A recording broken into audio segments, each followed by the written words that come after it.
Et nous voulons nous mettre à ta disposition, Seigneur.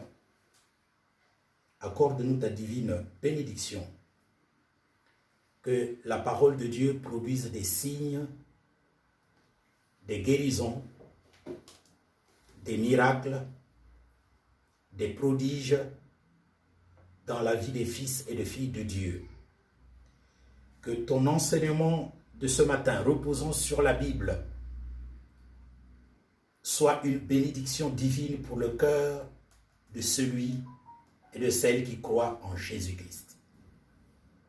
Nous allons continuer un service de questions et de réponses. Notre Dieu touche les cœurs de ceux qui vont entendre pour qu'ils comprennent la parole de Dieu et qu'ils soient disposés à la mettre en application.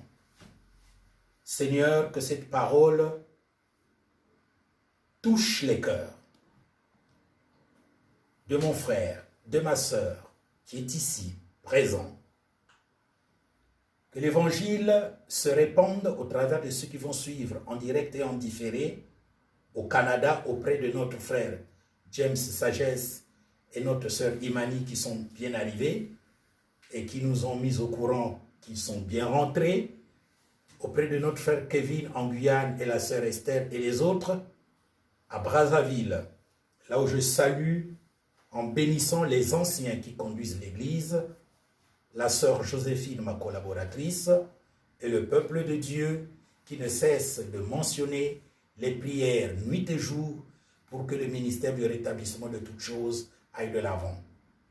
J'élève ma voix pour apporter un réconfort à ceux qui sont malades dans leur corps, de telle sorte que la guérison divine leur soit accordée par les miracles que le Seigneur a promis. Parce qu'il est écrit dans la divine parole, allez partout, le monde entier, apporter la bonne nouvelle à toute la création. Celui qui croira et qui sera baptisé sera sauvé. Voici les miracles qui suivront ceux qui auront cru. En mon nom, ils saisiront des serpents, ils chasseront les démons, ils parleront de nouvelles langues, s'ils boivent du poison, cela ne leur fera point de mal. Ils imposeront les mains aux malades et les malades seront guéris. Les malades, soyez guéris au nom de Jésus. Que la puissance de Dieu vous touche maintenant et que vos corps soient entre les mains de votre Créateur qui peut répandre la bénédiction de la guérison divine sur vous. Béni soit le nom du Seigneur Jésus-Christ que nous proclamons haut et fort. Que les promesses de Dieu vous accompagnent au nom de Jésus de Nazareth. Amen. Amen. Vous pouvez vous asseoir.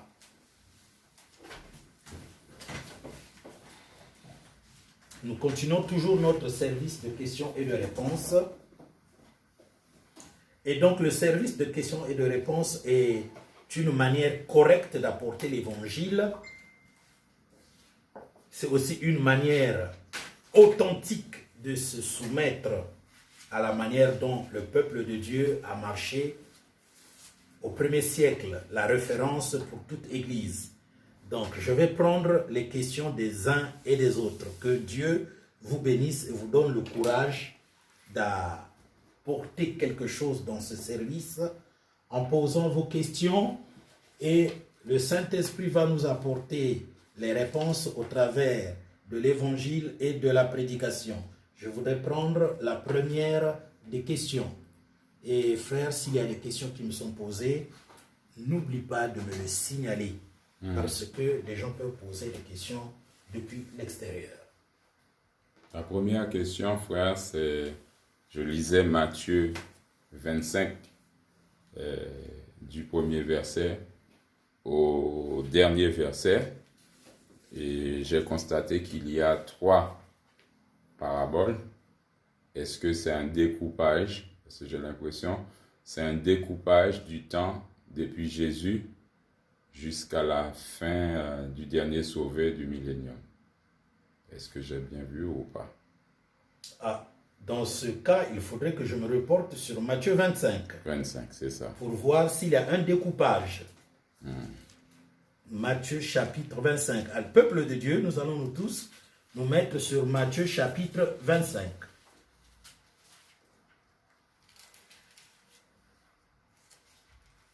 Bien. La première parabole, c'est Matthieu chapitre 25, verset 1 à 12 ou 13. à 13. Donc nous avons un texte de la Bible que notre frère a lu et il voudrait savoir si c'est un découpage depuis Jésus jusqu'au dernier sauvé du millénium. Ce sera ton argument, n'est-ce pas? C'est ça. D'accord. Bien. Donc nous allons nous tous prendre Matthieu 25. Matthieu chapitre 25. Nous avons un découpage qui va de Matthieu 25, verset 1 à 13. Cela parle de la parabole Les vierges. des vierges. Et dans la parabole des vierges, nous avons des vierges sages et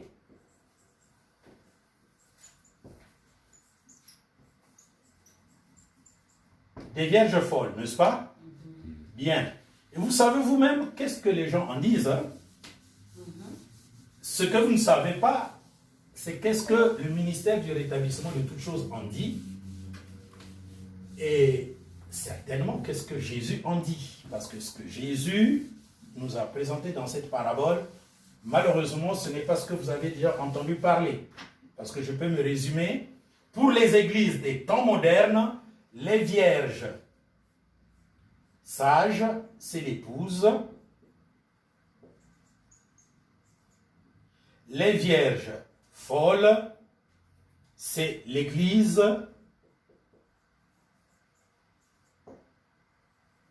Non sauvée. C'est comme ça que les gens le repartissent. Je laisse un tout petit peu là, au tableau, et je reviendrai. Mais entre-temps, est-ce qu'une église non sauvée existe? Je vous pose la question. Une église non sauvée, est-ce qu'elle existe? Non. Et pourquoi elle ne va pas exister? Parce que dans une église, il y a c'est la concentration des sauvés et des non sauvés. Oui, dans l'église, la concentration des gens sauvés. Donc, une église non sauvée n'existe pas. Conséquemment, cette doctrine, elle est fausse. Alors donc, ils disent que ces sauvés-là sont ceux-là qui sont restés sur la terre alors que l'épouse est partie au ciel. À la rencontre du Seigneur dans les airs, et cette épouse reviendra régner avec le Christ ici-bas durant le millénium. Alors, donc, l'église non sauvée est celle-là qui devra être sauvée par les tribulations. Bien. Alors, ça c'est le résumé de ce que les gens donnent, mais je vais vous rassurer. Une église ne peut pas être sauvée par les tribulations. Parce qu'une église est sauvée par l'œuvre expiatoire et propitiatoire du Seigneur Jésus à la croix de Golgotha. Amen. Amen. Bien, donc nous y reviendrons selon la vraie conception de la parole de Dieu. Bien, la deuxième parabole. Est-ce que vous pouvez nous rappeler la deuxième parabole, frère? Donc, c'est la parabole concernant les talents. Matthieu, Donc, 25, 25, verset 14 à 30. vérifiez très bien. 14 à combien? 30. À 30. 30. La parabole des talents. Bien. Après la parabole des talents, nous avons l'autre parabole de Matthieu, chapitre 25, donc 31. 31 à la fin. C'est-à-dire le verset 48, c'est ça? 46. 40 combien? 6. 46. Ça, C'est une parabole qui concerne le jugement de ceux qui ont fait du bien à Jésus et de ceux qui ont fait du mal à Jésus parce qu'ils l'ont fait à leur prochain ou ils ne l'ont pas fait à leur prochain. toutes les fois que vous avez fait ceci à un tel, c'est à moi que vous l'avez fait. Toutes les fois que vous n'avez pas fait ceci à un tel, c'est à moi que vous l'avez fait. Donc, on résume en une phrase.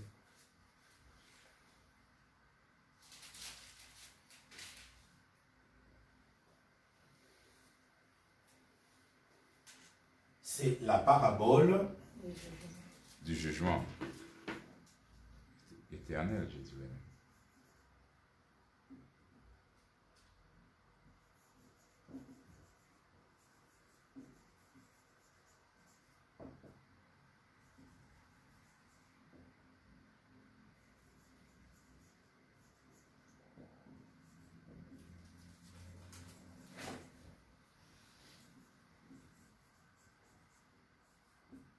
Bien. Donc, par rapport à cette subdivision sur Matthieu 25 que nous retrouvons en 3 paraboles, le frère veut savoir si, reprends un peu ta question, Si c'est la subdivision, allons-y. Est-ce que c'est un découpage du temps depuis Jésus jusqu'au dernier sauvé dans le millénium?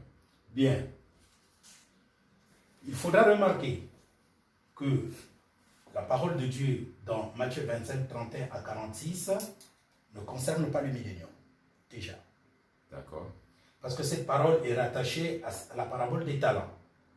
D'accord. Le seul découpage du temps que nous avons ici concerne cette parabole de Matthieu, chapitre 25, 1 à 13, à propos des vierges sages et des vierges folles.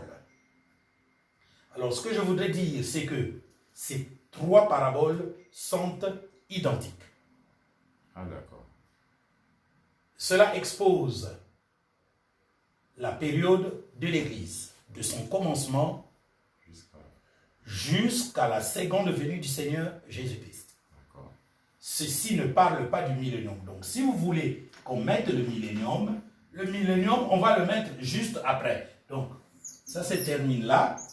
Et puis, viendra le règne millénaire, que l'on retrouve dans Apocalypse, chapitre 20, versets 4 à 6. N'est-ce pas? Alors, la chose qui est véritablement certaine, c'est que la parabole, la dernière, celle de Matthieu 25, 31 à 46, nous allons l'intituler la parabole du jugement des frères de Christ. C'est quoi ce qu'il va se passer ici? Je pense que pour bien comprendre la chose, on va commencer par là parce que c'est la même chose. Je vais vous expliquer. Si vous prenez cette photo, je voudrais bien l'enlever. Donc, essayez un peu de prendre cette photo pour que je me fasse très bien comprendre. Parce que nous allons développer Matthieu 25, 1 à 13. Et vous allez remarquer que Matthieu 25, 1 à 13 n'est rien d'autre que Matthieu chapitre 25, 14 à 30. Et vous comprendrez que Matthieu 25, 31 à 46 n'est rien d'autre que la même parabole. C'est en effet la même parabole présentée en 3. Donc je voudrais que vous la preniez et puis que nous commencions à faire ce travail-là. Si vous avez pris, alors je vais effacer. Vous avez déjà pris? C'est bon. Attendez. C'est bon.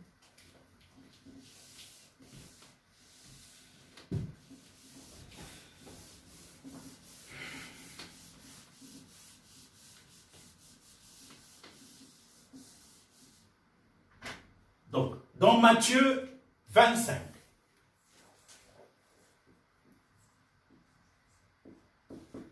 il y a 3 paraboles.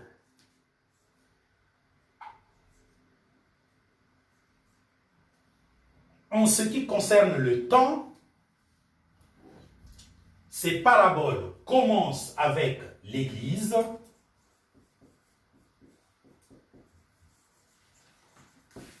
et se terminent avec la seconde venue de Jésus, en rapport avec le temps. Donc, cette parabole nous parle de ce qu'on appelle les derniers jours.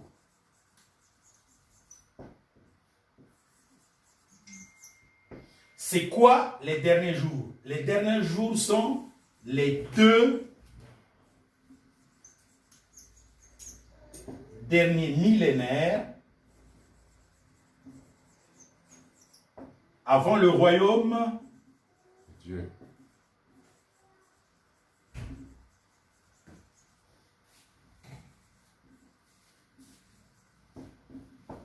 Les 2 derniers millénaires avant le royaume de Dieu. Bien. En nous fiant à notre chronologie et en nous représentant qu'ici c'est la crucifixion, conséquemment le début de la période de l'Église, il va nous rester un jour de Dieu, 2 jours de Dieu et un 3e jour. Ces 2 jours-ci sont appelés les derniers jours. Dans la Bible, chaque fois qu'on parle des derniers jours, on parle de cette période-là. Et maintenant, il y a une autre période que vous êtes en train de voir ici. C'est ce qu'on appelle le millénium. Ou le royaume de Dieu. Cette période qu'on appelle le millénium est la période qu'on appelle le jour du Seigneur.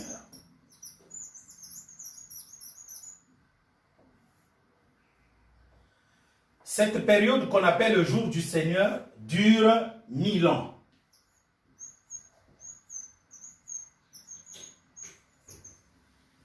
Voilà pourquoi on appelle cela le millénium. Et cette période, c'est la période où il y aura sur la terre le royaume de Dieu.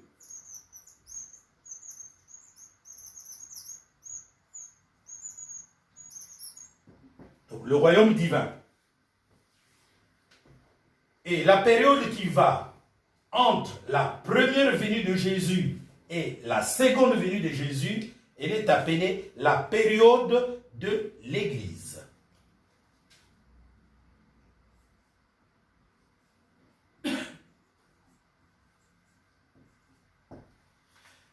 La période de l'Église a commencé le jour de la Pentecôte à Jérusalem et elle devra finir avec la fin de l'âge de l'édification de l'Église. Cette période a été subdivisée en 7 périodes, d'après Apocalypse chapitre 1 jusqu'à Apocalypse chapitre 5. Les 7 périodes de l'Église, nous allons le retrouver dans un tableau que je vais mettre juste en bas. Et donc, on va mettre 7 périodes inégalement réparties. La première période, la deuxième période, la troisième période, la quatrième période, la cinquième période, la sixième période et ici la septième période. Donc nous avons une période, 2 périodes, 3 périodes, 4 périodes, 5 périodes, 6 périodes et 7 périodes. Ces périodes-là vont être appelées les âges de l'Église. Les âges ou les époques ou les périodes de la formation de l'Église. Donc depuis le jour de la Pentecôte, elle peut être reconnue comme étant en l'an 28 ou en l'an 30. Donc ça dépend. Quelle que soit la chronologie, si on commence par 28 jours, par l'an 28 ou par l'an 30, il y a un différentiel de 2 ans qui n'a même rien à voir. Parce qu'en fait, les gens ne savent pas quand est-ce que Jésus-Christ est né. Les gens disent soit qu'il est né en -5, les autres disent en -3. En effet, personne ne s'attendait à ce qu'il vienne. Le monsieur est arrivé, il a vécu tout ce qu'il a vécu, il a commencé à prêcher et c'est en ce moment que Jésus a marqué l'humanité. Alors les gens commencent à se poser la question, mais il est né quand? Ah ben, pour poser la question de savoir il est né quand, ça va être difficile. Il faut aller auprès des siens. Par exemple, auprès de sa mère. Et son père, il est où? Son père était déjà mort. Bon, ok, on va aller poser la question à sa mère. On va retrouver la mère où elle est peut-être à Babylone, où elle est peut-être, on ne sait pas. Donc, il faut retrouver ses disciples. Malheureusement, les disciples de Jésus, on ne les aime pas. Parce qu'ils prêchent une parole dans l'Empire romain que les gens ne reçoivent pas. Et donc, il va être difficile de déterminer exactement quand est-ce que Jésus-Christ est né. Alors, l'humanité est entrée dans les approximations. On pense que c'est en l'an -5. Les autres pensent que c'est en l'an -3. Alors, quiconque est chronologiste et qui détermine que Jésus-Christ est né à l'an -5 devra nous dire que la crucifixion a eu lieu en l'an 28. Celui qui nous dit qu'il est né en l'an -3, alors la crucifixion devra être reconnue en l'an 30. Or, il est né en -5 ou en -3, cela nous prolonge à la crucifixion en l'an 28 ou en l'an 30, la même année, il est mort. 3 jours après, il est ressuscité. 50 jours après, c'est la Pentecôte à Jérusalem. Et la Pentecôte à Jérusalem est le commencement de l'Église. Donc nous retenons que la première Église formée par le Saint-Esprit, c'est l'Église de Jérusalem. Et les églises ont été formées progressivement à partir de Jérusalem. Parce que la promesse du Seigneur Jésus-Christ qui a été accomplie disait: répentez-vous, soyez baptisés au nom du Seigneur Jésus-Christ pour le pardon de vos péchés et vous recevrez le don du Saint-Esprit. Comme cela a été promis pour vous, pour vos enfants, pour tous ceux qui sont au loin, en aussi grand nombre que le Seigneur les appellera. N'est-ce pas? Et donc, vous serez mes témoins à Jérusalem, dans la Judée. La Judée, c'est la région au sein de laquelle se trouvait Jérusalem.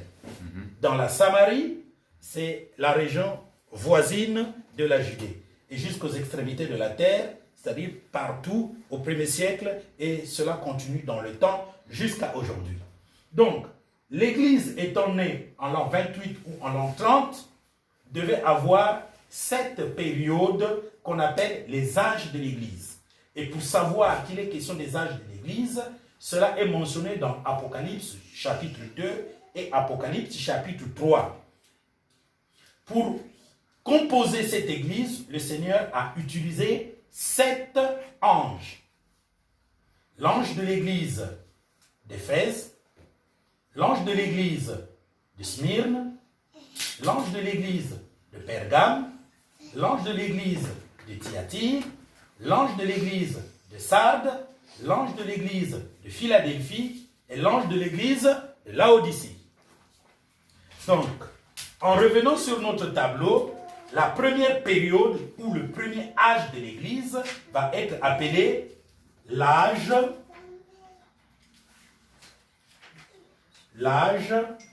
de l'église de quoi? D'Éphèse. J'espère que vous avez déjà pris. Oui, c'est bon.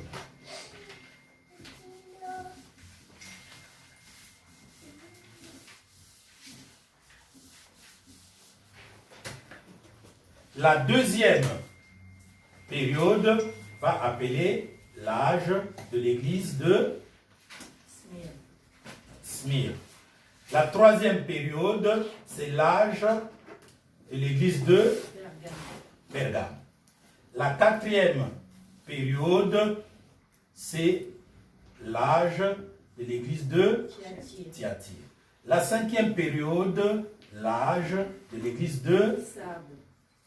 La sixième période, L'âge de l'église de Philadelphie, la 7e période. L'âge de l'église de... Laodicée. Bien.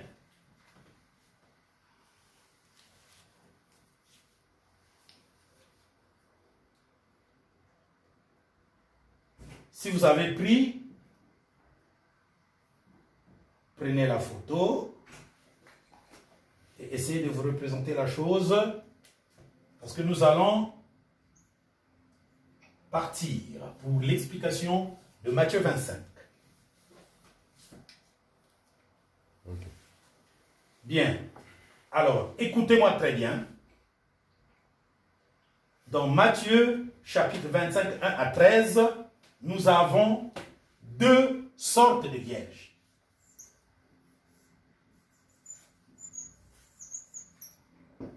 N'est-ce pas? Oui. Les vierges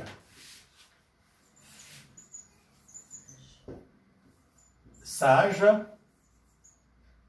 et les vierges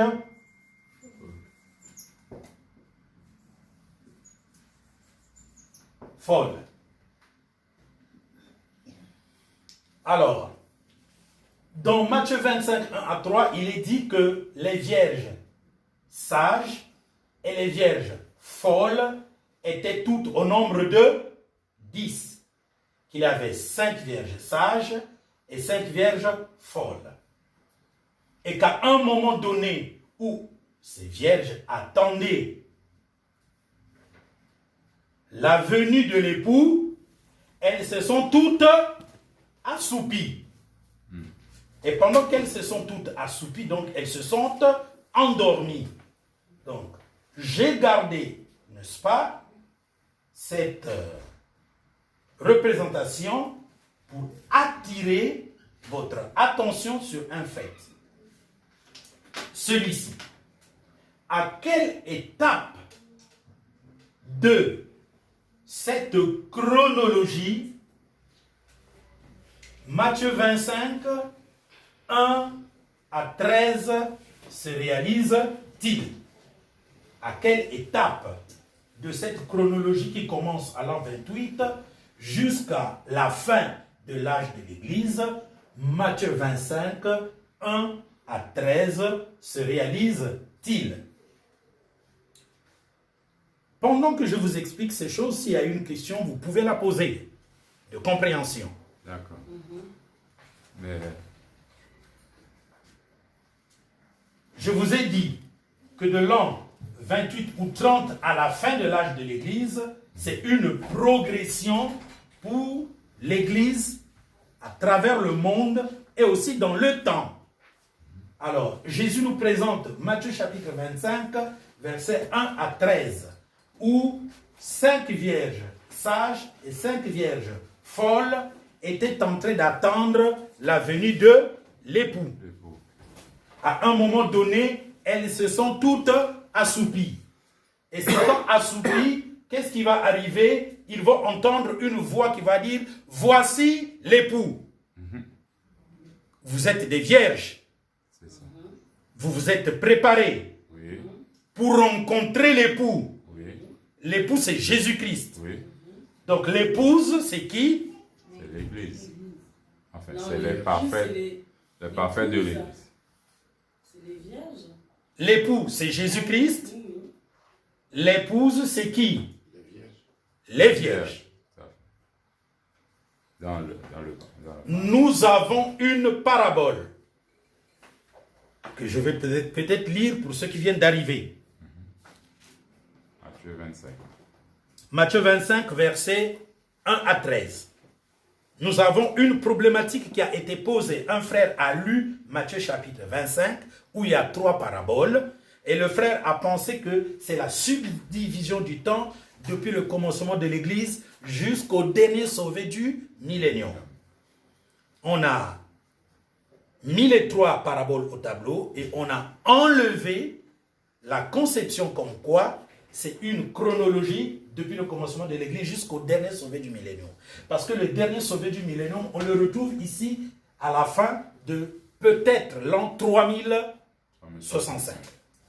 On a dit que cela ne concerne pas le royaume de Dieu, mais cela concerne la période de l'Église.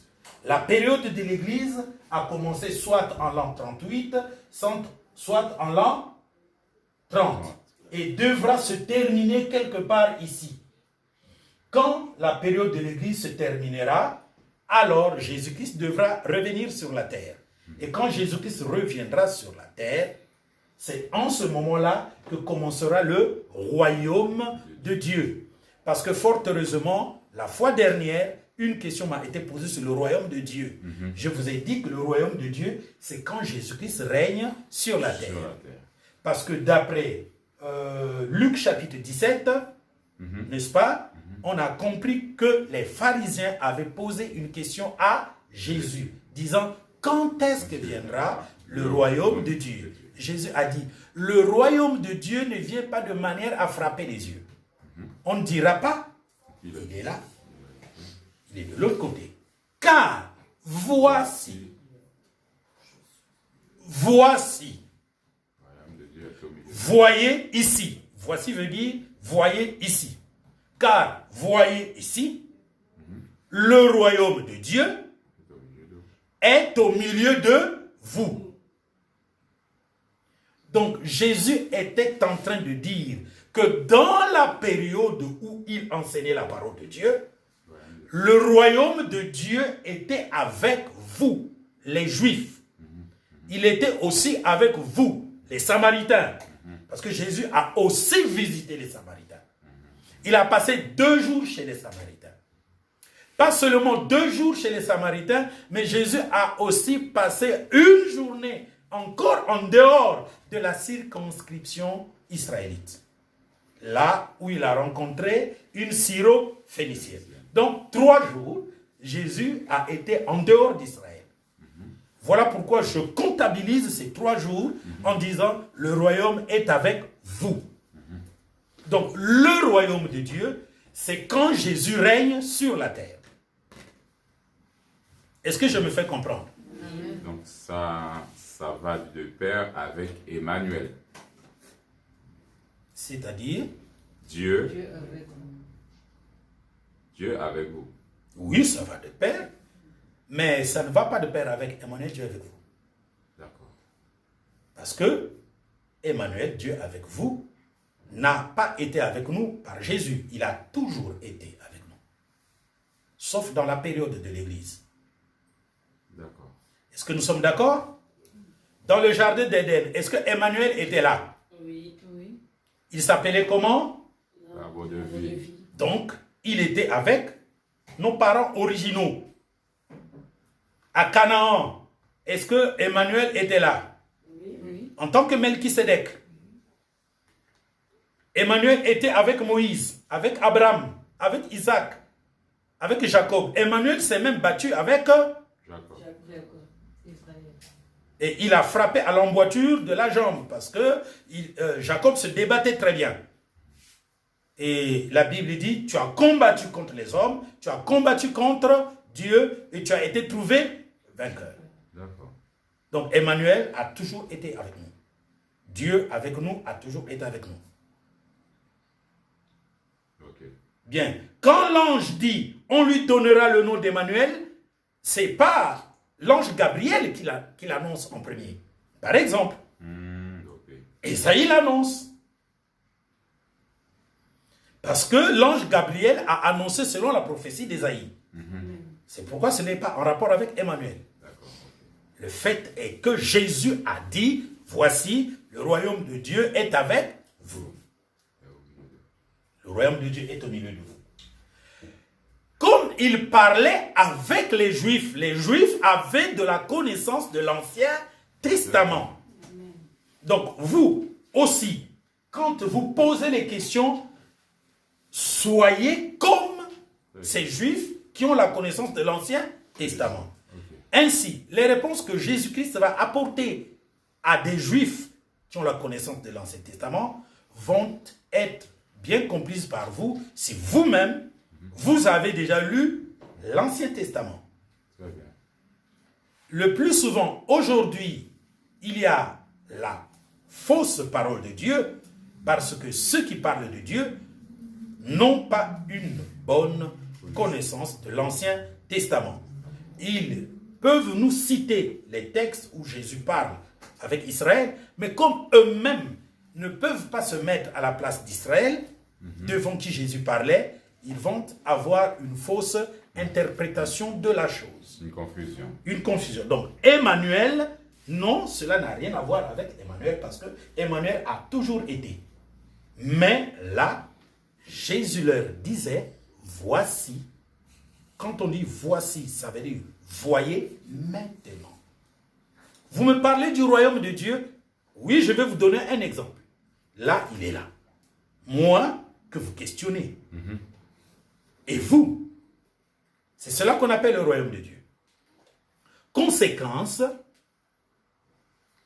après que Jésus-Christ ait fait la multiplication des pains, les gens se sont dit, voici le prophète qui devait venir. Conséquemment, l'ayant reconnu comme étant le prophète qui devait venir, eh bien dans l'Ancien Testament, ce prophète-là est à la fois roi. Il voulut le faire roi. Donc, faisons-le roi. Parce que nous avons les preuves qu'il est le prophète qui devait venir. Alors, établissons-le comme roi. Et ce roi a la victoire sur nos ennemis. C'est-à-dire les Romains qui dirigeaient Israël. C'est comme aujourd'hui, les nations africaines, les nations de l'Amérique du Sud ont comme ennemis les puissances internationales, n'est-ce pas? Amen. Et qu'est-ce que ces nations voudraient? Un roi qui va combattre contre les puissances internationales. En prenant le cas de nos pays, un roi qui va combattre contre la France-Afrique. En prenant l'exemple du Congo-Brazzaville, par exemple. Or, Dieu vous envoie un prophète, que vous voulez être roi, c'est aussi normal. Seulement, dans le cadre d'Israël, le roi était un roi dont le royaume avait été rejeté. Donc il a dit, mon royaume n'est pas de ce monde, parce qu'ils n'ont pas reçu mon message. Donc mon royaume est différé. Reporté pour plus tard. Il est reporté pour plus tard. Est-ce que tu es roi? Il dit, est-ce toi qui le dis ou quelqu'un d'autre te l'a dit? Donc Pilate, tu me poses la question si je suis roi, c'est que tu l'as entendu. Eh bien, ceux qui te l'ont dit ont bien dit, je suis roi. Seulement une différence, mon royaume a été rejeté, donc je suis roi pour un royaume futur. Et le royaume futur, c'est ce qui vient, qu'on attend là. Il faut que Jésus-Christ revienne. Et quand il reviendra, il sera alors pas roi, mais il sera roi des rois et seigneur des seigneurs. Donc c'est quand il reviendra. Et pour qu'il revienne, il faut d'abord qu'il détruise le système actuel des choses. C'est quoi? Oui, ma soeur. Ça veut dire qu'il n'est pas encore roi. Non, il n'est pas encore roi. Parce que pour qu'il soit roi, il ne peut pas être roi au ciel. Il faut que ça soit sur la terre. Pour qu'il soit roi, il faut que ça soit sur la terre. Actuellement là, il est maintenu au ciel. Au ciel, il n'est pas roi. Quelqu'un pour être roi, il doit avoir un Royaume. Quelqu'un pour être général, il doit avoir une... Armée. Je vous pose la question. Est-ce que Jésus est-il aujourd'hui roi? Non. Non, il n'est pas roi. Parce que Il n'a pas de royaume. Il n'a pas non, encore. la bonne réponse, Est-ce qu'il est encore revenu? il n'est pas roi parce qu'il est retenu au ciel.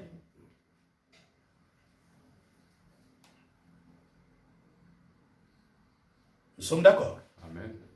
Où est Jésus? Au ciel. Au ciel.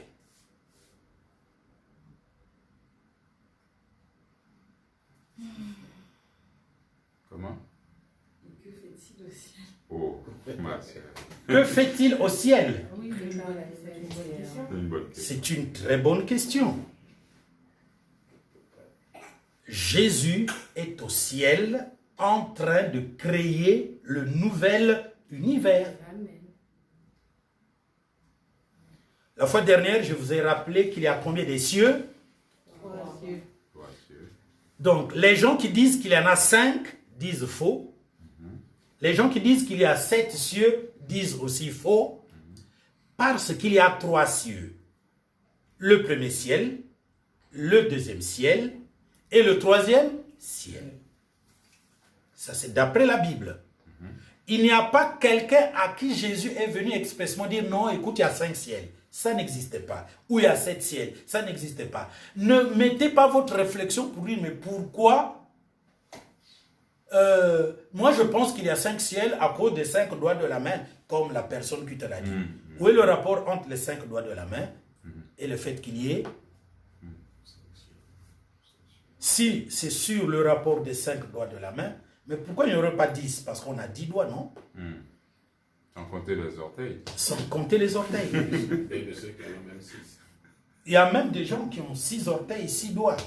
Par exemple, Goliath avait 6 orteils par membre et 6 doigts. Donc ça n'a aucun rapport.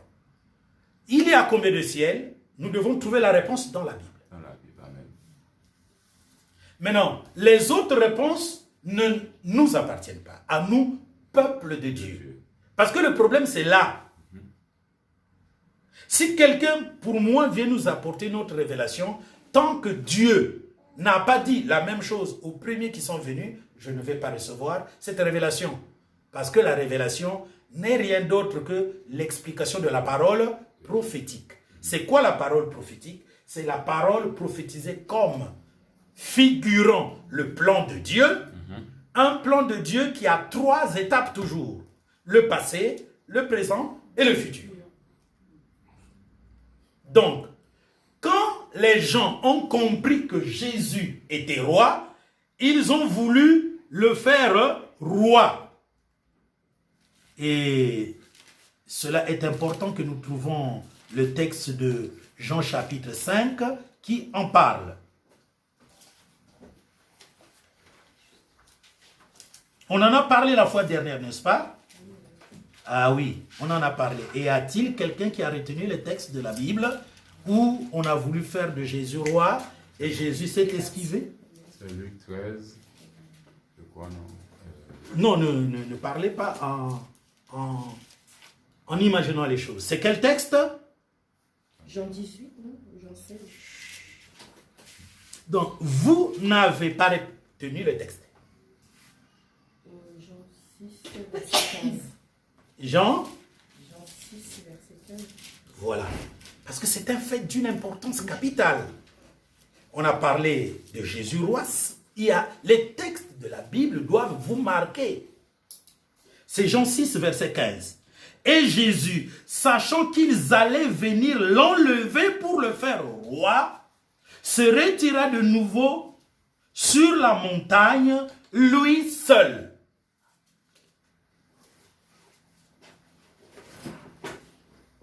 Parce que le royaume de Dieu concerne lui qui devra régner. Donc, nous attendons ce royaume-là, alors qu'aujourd'hui, Jésus est retenu au ciel. Jésus est retenu au ciel, ma soeur. Et je t'ai dit qu'il est retenu au ciel pour préparer un nouvel univers. En fait, ce n'est pas moi qui le dis, c'est Jean, chapitre 14, versets 1 à 3. Il est écrit, en vérité, je vous le dis, croyez en Dieu, croyez en moi. Il y a plusieurs demeures dans la maison de mon Père. Si cela n'était pas, je vous l'aurais dit. Mais maintenant, je m'en vais vous préparer une place. Et quand je vous aurai préparé une place, je reviendrai vous prendre. Pour que désormais, vous soyez là où je suis. Donc cette promesse-là est une promesse faite pour nous tous. Seulement, le problème, c'est le problème d'interprétation. Alors, quelles sont les interprétations? Jésus dit, il y a plusieurs demeures dans la maison de mon Père. C'est là tout le problème. Et donc, les gens se représentent qu'il y a au ciel une grande maison avec beaucoup de chambres. C'est ça, exactement. C'est vrai. C'est ça.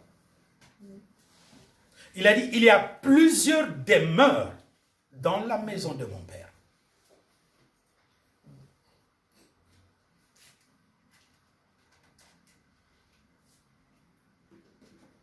Et moi, je dis toujours, le problème, c'est que celui qui le dit, il a la Bible. Donc, il se représente que Dieu a une grande maison avec des chambres.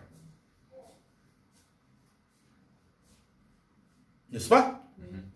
Or, il a dit, il y a plusieurs demeures dans la maison de mon Père. Le problème, c'est que je vous pose la question. C'est quoi la demeure du Père de Jésus?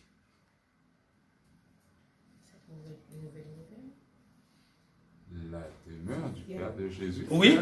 Tu veux connaître? Oui, c'est quoi la demeure du Père de Jésus? Parce qu'il a dit, il y a plusieurs demeures dans la maison de mon Père. C'est écrit dans Jean, chapitre 14, 1 à 3. Mais ça ne représente pas les trois. C'est l'éternité. L'éternité, c'est le temps. Quand on dit la demeure, hein? C'est le Saint-Esprit.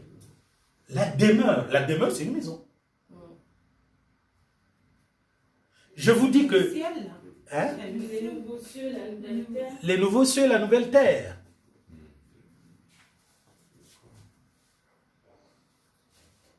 Oui, c'est la réponse juste, mais ça ne... C'est la réponse juste, mais ça ne répond pas à ma question.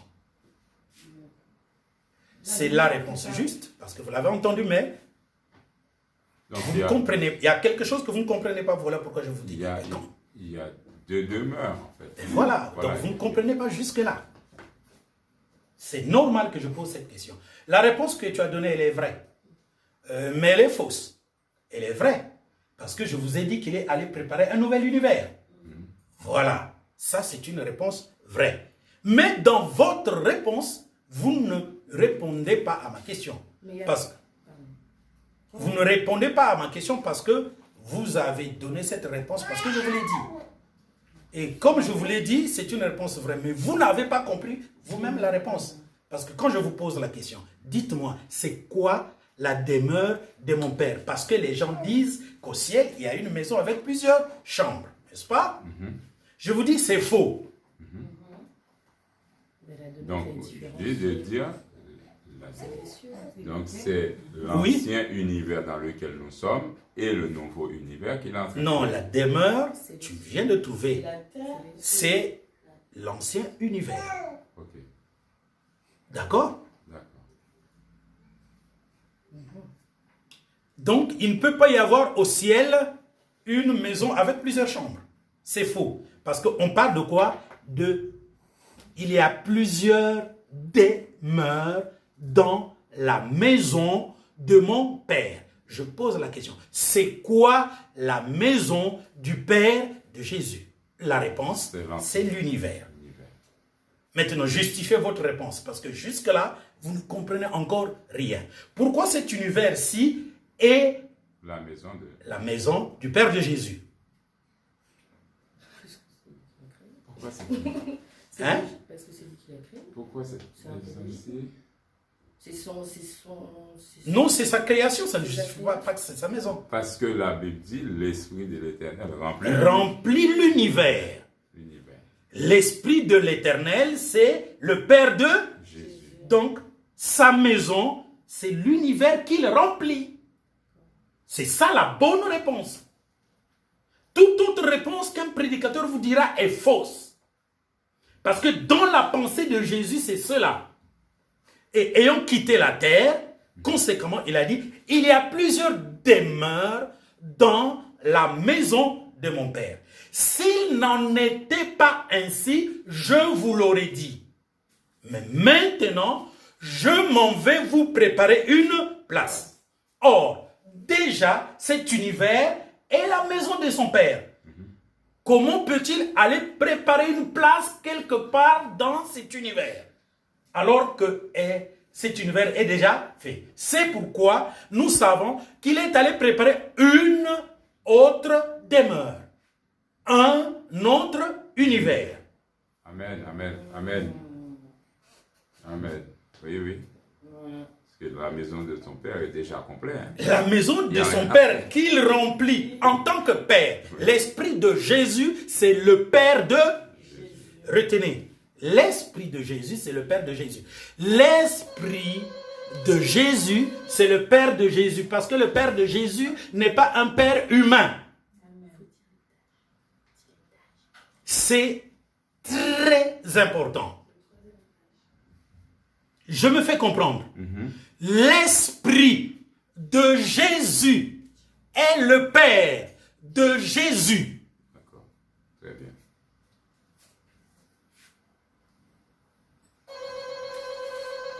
Tu comprends, ma soeur? Donc, il n'y a pas quelque part un Père, un Fils et un Saint-Esprit. Amen. Le mot Père, Fils et Saint-Esprit n'est rien d'autre qu'une répétition de ce qu'est Dieu dans sa relation avec l'humanité. Parce que dans la relation de Dieu avec l'humanité, il a été Père depuis toujours, jusqu'à ce qu'il vienne en tant qu'être humain semblable à nous. C'est-à-dire Jésus. Et quand il est parti, il est là en train de remplir l'univers, n'est-ce pas? En tant que le Saint-Esprit.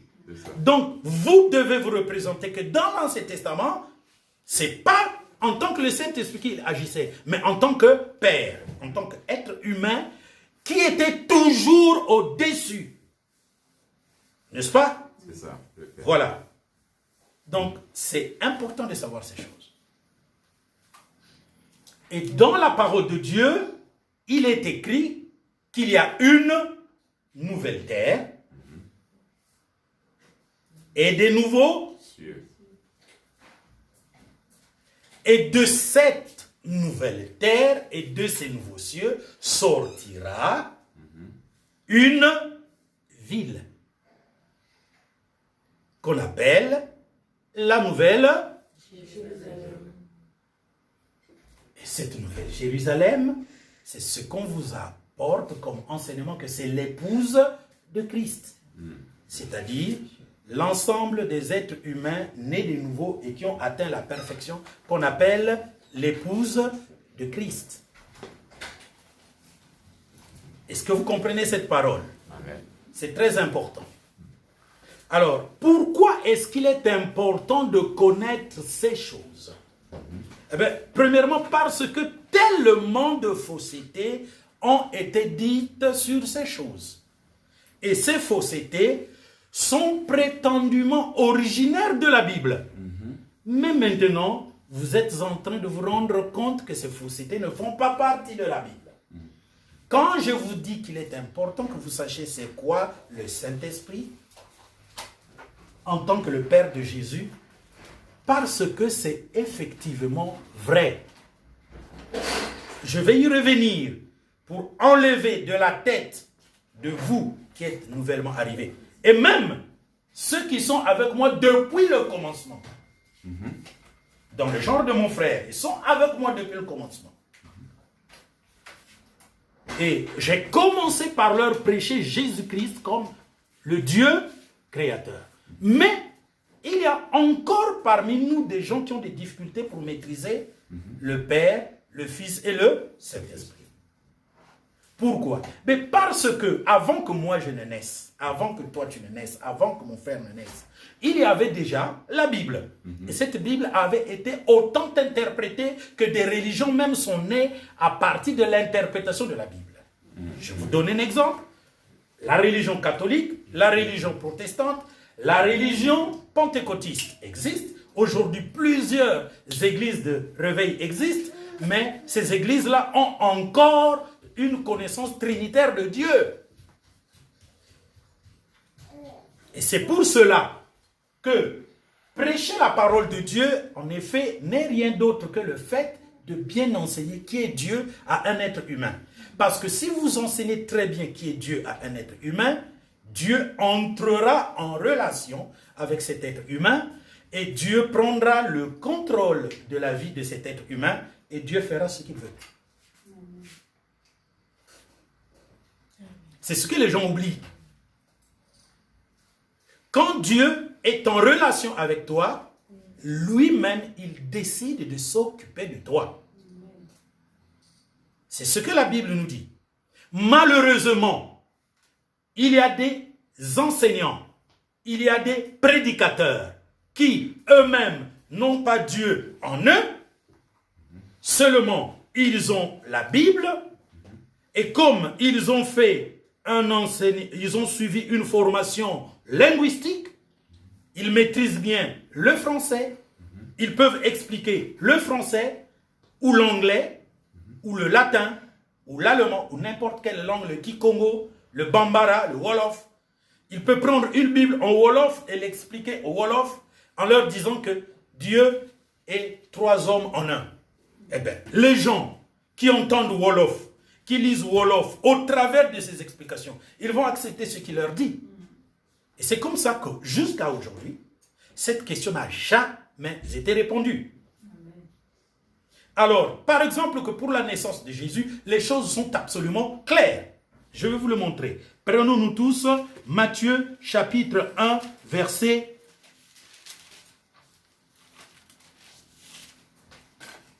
18 à 25. À propos de la naissance de Jésus. Voici ce qui est écrit. Amen. Je suis en train de vous parler de la naissance de Jésus. Alors, je fais quoi? Oui, je vais revenir sur les Vierges folles. Et là, je suis sur Jean chapitre 14, verset 1 à 3. Qu'est-ce que je vais faire? Je sais que je pourrais... Est-ce que vous avez pris la photo de ceci? Oui, s'il te plaît. Yeah.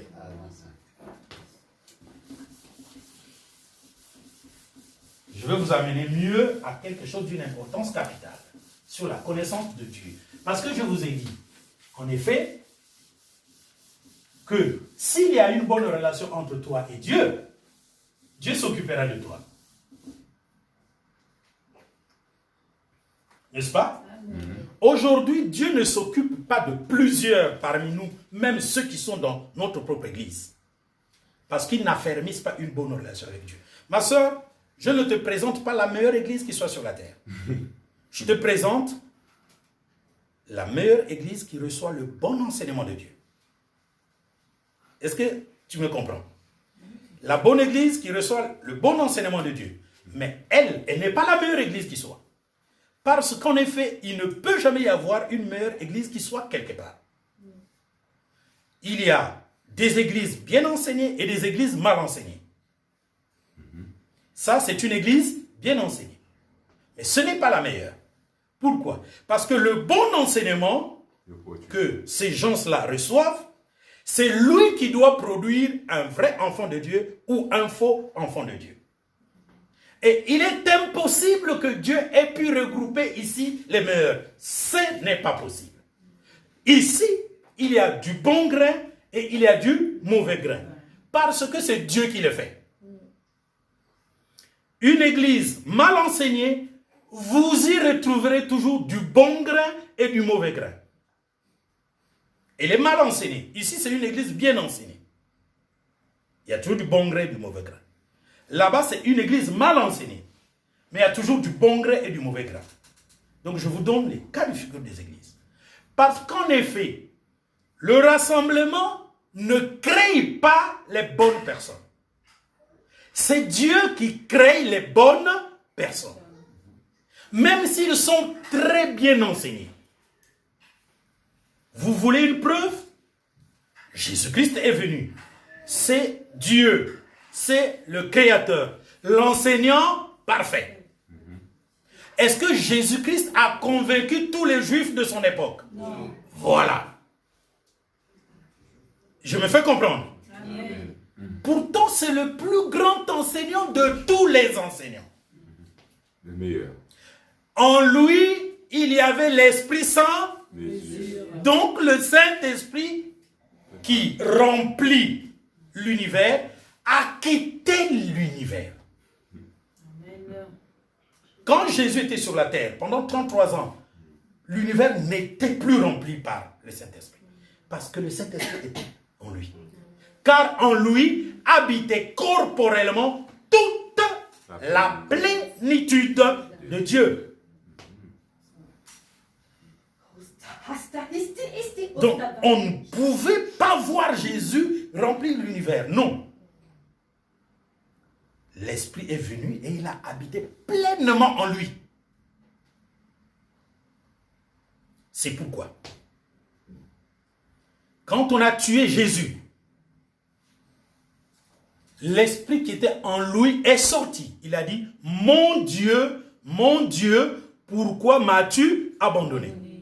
Et du moment où Jésus s'écrit, mon Dieu, pourquoi m'as-tu abandonné? La terre tout entière est entrée en ténèbres. La terre toute entière. C'est ce que dit le texte. C'est ce que dit la Bible. Là, je suis dans la Bible. Hein. Pourquoi? Parce que l'Esprit est sorti. Maintenant, l'Esprit en sortant prend la forme des ténèbres. Parce qu'à propos des ténèbres, il y a deux choses que vous devrez savoir. Il y a les ténèbres et les ténèbres morales. Les ténèbres morales n'existent pas. C'est tout simplement un mauvais comportement. Mais les ténèbres eux-mêmes, c'est Dieu.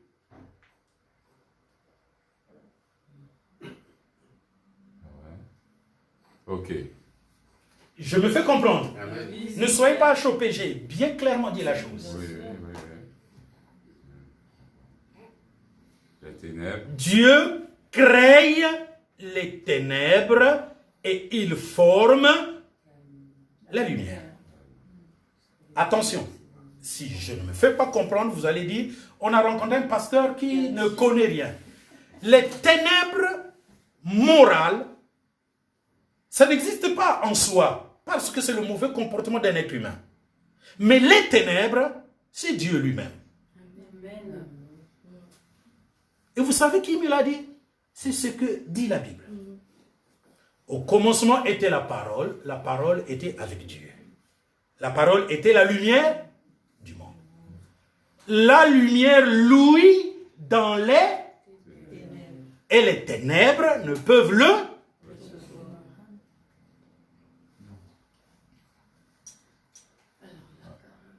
Mais les ténèbres ne Là, tu viens de... Oui, mais posez la question. Moi, je veux des questions. Donc tu dis les ténèbres, les ténèbres ne peuvent les recevoir. Donc là, il y a un jeu de mots entre les ténèbres morales et les ténèbres. Non, c'est... Qui représentent... Non, c'est la question. C'est vous qui ne comprenez pas ce qui est écrit. La lumière louit dans les ténèbres. Et les ténèbres ne peuvent pas le recevoir. Si les ténèbres reçoivent la lumière, il n'y aura plus de ténèbres, n'est-ce pas? Ok, d'accord. Parce que Jésus est sur la terre, il est la lumière du monde. Et cette lumière-là ne peut pas remplir totalement les ténèbres. Parce que les ténèbres font partie. Les ténèbres, c'est Dieu. Ici, on ne parle pas de ténèbres morales. Les ténèbres morales, c'est quoi? C'est les mauvaises œuvres. Les mauvaises œuvres, un mauvais comportement. Donc, vous devez faire la différence entre qu'est-ce que la Bible appelle ténèbres. Alors, un jour, nous sommes en Égypte. Dieu est en train de combattre en faveur de qui? D'Israël. Alors, il fait de telle sorte qu'il y ait la lumière chez les Égyptiens et les ténèbres qu'on peut toucher chez qui? Enfin, chez les Hébreux, la lumière. La lumière et les ténèbres chez les Égyptiens. Les ténèbres qu'on peut toucher. Alors, vous pensez que les ténèbres là proviennent d'où? De Dieu. C'est là le problème. Vous pensez que les ténèbres là proviennent d'où? C'est Dieu. C'est Dieu lui-même qui s'est manifesté. Sous forme de ténèbres. Parce qu'il voulait emprisonner les Égyptiens pour que les Égyptiens ne bougent pas. Mais entre-temps, il donne la différence en Israël. Et l'Israël est sous la lumière. Amen. C'est curieux que vous soyez si étriqués dans votre esprit. Et c'est là le problème que j'ai avec le monde. Maintenant, toujours, nous sommes dans Jean chapitre 14. À un moment donné, l'ange du Seigneur s'est transformé en une nuée lumineuse du côté d'Israël et ténébreuse du côté de... Des Égyptiens. C'est pas écrit? Oui. Et c'est écrit que c'est l'ange du Seigneur qui est devenu ainsi. Oui, oui. C'est pas Satan, quoi. Non, c'est pas Satan. C'est ça le problème des gens, c'est que quand on dit ténèbres, ils voient Satan. Or, Satan n'est qu'une création. Mais regardez, dans le texte dont je vous parle, c'est parce que vous ne l'avez jamais lu. Si vous l'avez déjà lu, vous aurez compris. C'est parce que vous ne lisez pas, tout, on vous le rapporte, mais vous ne comprenez pas. Il est même bien dit, l'ange, je vais prendre, l'ange du Seigneur qui marchait devant eux, vint au milieu d'eux pour les partager. Jean chapitre 14. Exode 14. Ah, ok. Comment vous allez chercher ça dans Jean? Non, c'est parce que tu as dit Jean 14, frère. Oui, mais vous, voilà le problème, vous ne faites que suivre ce que j'ai dit. Non, entre-temps, il faut que ça remonte. Et que... Non, c'est une question de lecture, parce que moi, je peux faire un lapsus. Ok, ok. Je peux faire un lapsus, mais vous, au moins, si vous avez lu comme moi, vous savez que ce n'est pas Jean 14. Vous savez que c'est Exode 14. Donc, vous devez lire la Bible. Le lapsus, c'est quoi? Dans la Bible, qu'est-ce qu'on dit sur les lapsus? L'homme qui parle trop pêche. Parce que quand tu parles trop, tu vas faire un lapsus. Dans le langage courant, on appelle ça lapsus, mais pour Dieu, il appelle ça péché. Parce que tu n'as pas bien dit la chose. D'accord. Je parle d'Exode, alors